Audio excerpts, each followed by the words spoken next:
Alright, here we have a Volkswagen 412. It's a 1973.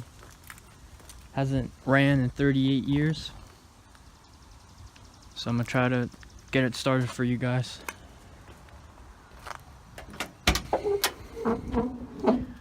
Wired up the battery and I replaced the fuses. So it should start up.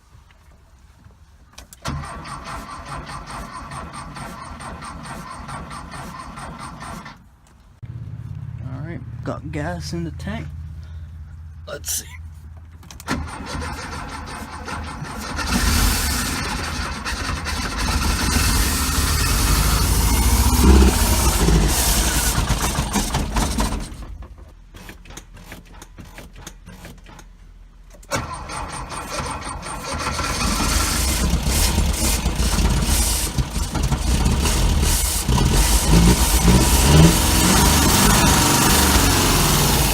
So that's as good as it'll get without a fuel pump. It'll just keep cutting off.